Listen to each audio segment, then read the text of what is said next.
Gerombolan monyet tersebut semakin nekat, mengancam, sweeping, dan bantai, serta usir habaib maupun ba'alwi. Mempersekusi acara habaib, mengusir habaib, menyerang dan merusak makam-makam habaib. Kita perang aja. Saya siap untuk kobarkan perang melawan mereka dengan backingnya, sudah. Takbir. Umat Islam semua saya tanya, siap perang lawan gerombolan monyet? Takbir. Takbir. Takbir. Ada monyet. Monyet, teriak monyet. Dalam satu diskusi dia katakan apa? Guru tua itu monyet. Dia sebut pengkhianat, kurang ajar. Bukan guru tua yang monyet, kau yang monyet. Ada monyet, saudara, seenaknya ngomong. Guru tua dibilang monyet, guru tua dibilang pengkhianat. Al-Khairat dia bilang merampas tanah negara, saudara. Mereka bekerja banting tulang kuras keringat, korbankan harta benda untuk bela agama, bela Islam, bela bangsa, bela negara. Kau yang monyet, bukan guru tua yang monyet. Monyet, teriak monyet. Enggak, ini enggak boleh dibiarkan lagi, saudara. Saya mau sampaikan nih kepada monyet yang sudah mendirikan ormas monyet dengan laskar monyet yang didukung oleh sejumlah jenderal-jenderal monyet, saudara.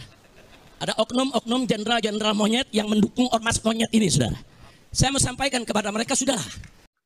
Assalamualaikum warahmatullahi wabarakatuh. Jumpa kembali bersama channel kami, Adi Reaction Official. Apa kabar teman-teman semua?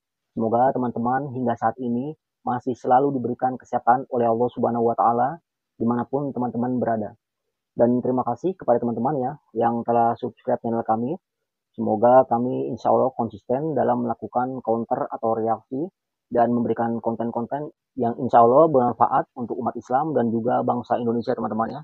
Nah, pada kesempatan kali ini saya masih membahas ya tentang fenomena perseteruan Habib Rizik Syihab dan Gus Fuad Pleret, teman-teman ya, yang kemarin sempat viral ya. Kalau istilahnya itu begini ya, nggak ada Habib Rizik tuh nggak ramai ya. Konten-konten kreator itu kurang seru ya menurut saya. Karena beliau adalah sosok yang walaupun kontroversial ya, konon nasabnya tidak tersambung ke Rasulullah karena jalur Khan Balawi, namun memang beliau ahli agama ya teman-teman ya, bukan orang tanda petik ya biasa ya. Kita pun harus akui ya, artinya kalau di dunia Indonesia secara kultural ya, Pak Habib Rizik itu ya bisa dikategorikan seorang kiai ya, bahkan seorang ustadz pun bisa sebenarnya. Namun karena mereka punya klan sendiri ya, klan Balawi, yang konon ketika menyambung jalur Rasulullah ya, menurut sebagian kalangan namanya atau sebutannya Habib, teman-teman ya. Nah, tokohnya, masyarakatnya yang mengidolakan pengikutnya disebut dengan Muhibin ya. Muhibin tidak mungkin menjadi Habib gitu, artinya statusnya masih tetap di bawah ya. Tapi apabila ulama Nusantara ya pengikutnya itu bisa menjadi cikal bakal kiai atau ulama. Nah, itu perbedaan antara Muhibin dan masyarakat Islam pada umumnya yang menjadi panutannya tokohnya ya. Nah, masih saya bahas tentang kalimat yang lumayan keras ya, lumayan cukup berapi-api, lumayan tegas, namun ada sedikit pandangan yang saya sayangkan ya oleh seorang tokoh sekaliber Habib Rizik. Bagaimana terlontar kalimat, teman-teman sudah tahu semua ya, kalimat monyet, namun disematkan bukan hanya salah satu tokoh ya, dalam hal ini Gus Fuad Pleret ya, namun mengacu kepada kelompoknya nih, kelompok ya dalam hal ini pernah saya bahas ya, PWI dengan laskarnya ya, seakan-akan semua dari golongan di luar Klan Balawi yang menyerang ya Klan Balawi itu kategorinya mohon izin teman-teman ya, monyet ya. Nah, secara spesifik di sini saya kaitkan ya dengan salah satu narasumber, salah satu tokoh yang menjadi fenomena juga teman-teman ya, yang khalayak ramai masyarakat Indonesia sudah pada mengetahui beliau adalah Pak Haji Rhoma Irama ya. Kenapa saya sematkan Pak Haji? Karena beliau otomatis ya teman-teman ya, otomatis kena ketika disematkan gerombolan monyet gitu loh. Nah, sedangkan Pak Haji itu dalam beberapa kontennya yang saya lihat dari masalah nasab ya, narasumbernya sangat kredibel ya, dan beliau pun ya dengan sangat santun, dengan sangat rendah diri sudah mengakui. Jadi Pak Gus Fuad Pleret sudah minta maaf pun ya, tetap yang ramai itu karena counter attack dari Pak Rizik Syihab yang sangat luar biasa. Di situ narasi berkembang ya oleh para YouTuber, dilakukan sesuatu ya, mau maaf tadi petik ya, digoreng sedemikian rupa.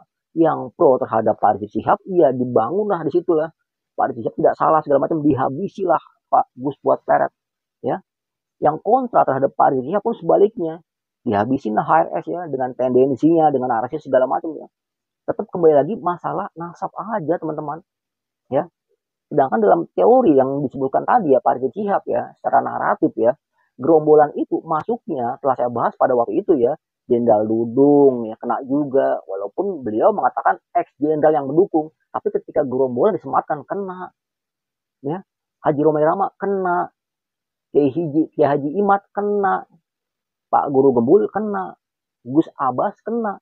Siapapun juga yang tidak percaya terhadap nasab dari klan Balawi kena sebutan gerombolan monyet ya. Jadi di sini saya bukan mengadu domba teman-teman, yang memberi arahan ya secara nggak langsung bahwa hati-hati ya dengan narasi seperti ini. Ya, saya khawatirnya apabila ada komando, ada instruksi yang di situ ya mengikat kepada ya para jemaahnya atau umatnya, itu terjadi legitimasi kuat bahwa saya lah pemimpin, harus diikuti. Ya, wajib diikuti. Lah kalau presiden wajar punya bala tentara disebut dengan TNI, aparatur negara, wajib mengikuti ya, ada sumpah setia di situ ya. Ini secara formal legal disebut dengan negara, pimpinan presiden. Tapi kalau Pak Rizik Syihab ya, secara non formal ya beliau mengakui bahwa beliau umat Islam sebagai pimpinan, sebagai imam umat Islam Indonesia, walaupun dilakukan secara pihak ya, ini terkhusus untuk para muhibin saja, tidak mengikat secara keseluruhan umat Islam Indonesia teman-teman ya. Jadi hati-hati nih ya, abaikan saja ya ucapan dari Pak Rizik Syihab yang disuruh antisipasi ngasah golok ya, siap perang, siap memberikan suatu arahan, siap melakukan suatu instruksi atau komando. Jangan diikuti. Tapi andai kata para muhibin ya sudah emosi ya terpancing oleh ucapan dari suatu pimpinannya, wallahu alam bisawab teman-teman, tetap yang rugi adalah umat Islam Indonesia. Dan saya apresiasi kepada Pak Haji Romai Irama ya, tidak pernah melakukan tindakan provokatif teman-teman. Bahkan ketika diundang ya ada salah satu Habib sahabatnya, tetap beliau bersanding, ada masalah ya. Tetap beliau menjadi tokoh yang disegani di Indonesia teman-teman ya. Jadi kalau mau menghabisi Bang Haji Romai Rama pun agak berat teman-teman. Beliau pun bukannya seorang pendaduk tulen ya. Bagi saya beliau seorang ulama ya yang luar biasa dalam konsep dakwahnya. Tidak ada yang bisa menyaingi beliau pada masa lalu teman-teman. Siapa Indonesia ya. Walaupun mungkin ya sekarang beliau generasikan sebagai pedangdut ya, dengan dunia YouTube yang sekarang bebas ya, orang bisa berpendapat segala macam ya, sehingga mampu memframing orang yang lurus jadi salah ya, orang yang salah jadi benar. Kan dunia konten sekarang ya banyak yang mungkin tidak ada sumber referensi ya teman-teman ya, disebut hoax ya, banyak yang tidak mempunyai ilmu tapi bicara. Kenapa? Karena tenar. Orang kalau sudah tenar bicara bohong pun masih dipercaya teman-teman ya, itu dampaknya dari orang terkenal. Makanya perlu rujukan atau perlu referensi ya, sehingga sumber yang kita utarakan itu ada dasarnya teman-teman tuh, tidak ada ucapan yang sifatnya sumpah serapah atau hoax teman-teman ya. Nah, Pak Haji Romai Rama dalam beberapa ya kontennya beliau telah melakukan ya ucapan-ucapan sanggahan, tidak ada unsur penghinaan ya, tidak ada menyindir secara nggak langsung menghina kepada pribadi ya. Namun apa yang terjadi ya, saya sayangkan kepada Pak Rizik Syihab ya, head to head dengan emosi amarahnya ya ditujukan kepada Gus Pleret ya, tapi secara nggak langsung makna kalimat gerombolan monyet itu kena di situ Pak Haji Romai Rama salah satunya, karena beliau salah satu yang bahkan hakul yakin bahwa nasab klan Balawi tidak tersambung transmisinya ke jalur Rasulullah SAW teman-teman ya. Nah sehingga di sini saya bahas Pak Haji Romai Rama ya dengan ucapan Pak Rizik Syihab. Kenapa? Karena Pak Rizik Syihab punya masa yang saya pun tidak bisa menafikan, banyak luar biasa teman-teman. Tapi Pak Haji Romai Rama pun bukan kaleng-kaleng. Masa beliau banyak, namun beliau bisa kendalikan secara positif. Itu bedanya. Ya, bayangkan kalau Romai Rama ya, Haji Romai Rama ya, orang yang mungkin tidak sebaik sekarang ya, mungkin cenderung ingin melakukan suatu tindakan yang keras ya, bisa saja beliau melakukan tindakan provokatif ya kepada para pengikutnya ya, dari salah satu organisasinya, Forsa dan sebagainya. Nah, nanti terjadi benturan yang akan merugikan nama baik umat Islam Indonesia ya. Demikian teman-teman ya ulasan atau reaksi singkat saya ya mengenai Pak Haji Romai Rama. Dan sedikit teman-teman ya, kenapa umat Islam bisa terjadi seperti ini, bisa terjadi suatu pecah belah, mudah diadu domba ya, tidak terjadi kesatuan antara umat Islam, dan sulitnya ya hingga saat ini ya. Di sini ada yang menarik teman-teman ya dari ungkapan seorang Bapak Amin Rais ya, tokoh reformasi pada masa lalu, di halaman 118 ya teman-teman ya, sedikit ya. Di sini menurut pandangan Profesor Amin Rais ya, satu masalah yang perlu kita perhatikan dan kita atasi bersama ya, adalah gejala semakin merosotnya sensitivitas dan solidaritas ya umat Islam dewasa ini. Penyebabnya ya, menurut Pak Amin Rais, penyebabnya kelemahan leadership ya. Leadership itu artinya kepemimpinan teman-temannya, lemahnya ya. Nah, di sini salah satu ya, orang yang sudah punya masa ya, tunjukkan bahwa kalian antum punya leadership ya untuk golongan atau umat atau pengikut antum di bawah teman-teman. Ini kritikan dari seorang Profesor Amin Rais ya, bahwa kurangnya mempunyai leadership dari tokoh-tokoh umat Islam sekarang, makanya mudah diadu domba dan terpecah belah teman-teman ya. Nah, lalu salah satu penyebabnya selain leadership menurut Pak Amin Rais ya, wawasan ya, kurangnya wawasan atau literasi atau pemahaman segala macam ya.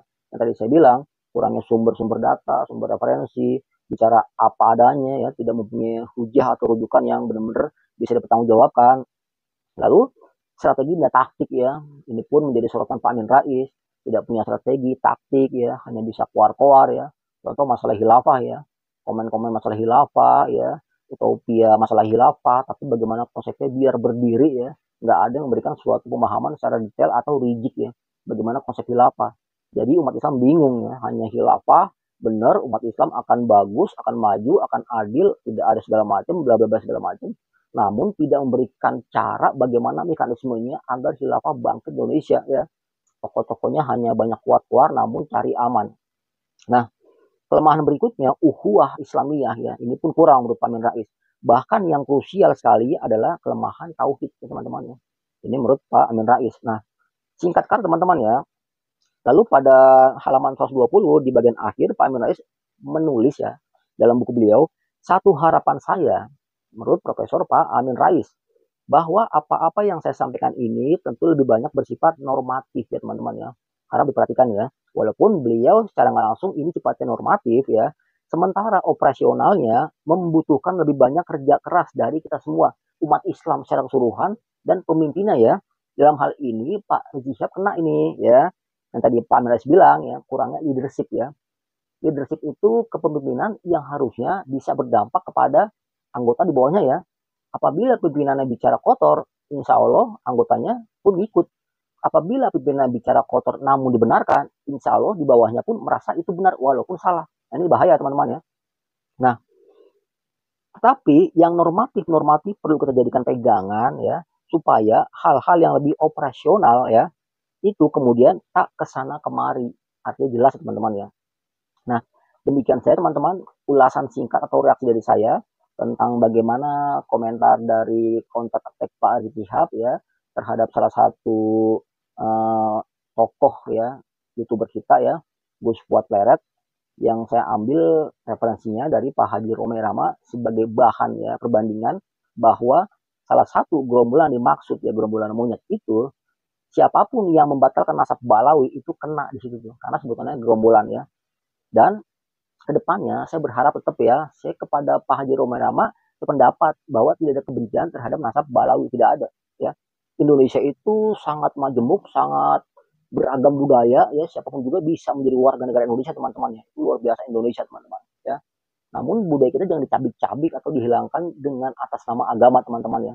Apabila agama bisa menyelaraskan budaya, kenapa enggak ya? Jangan malah agama menjadi berbenturan dengan agama, itu kan salah teman-teman ya. Demikian, apabila ada kata-kata atau kalimat saya yang kurang berkenan, saya mohon maaf. Jumpa kembali pada channel kami berikutnya.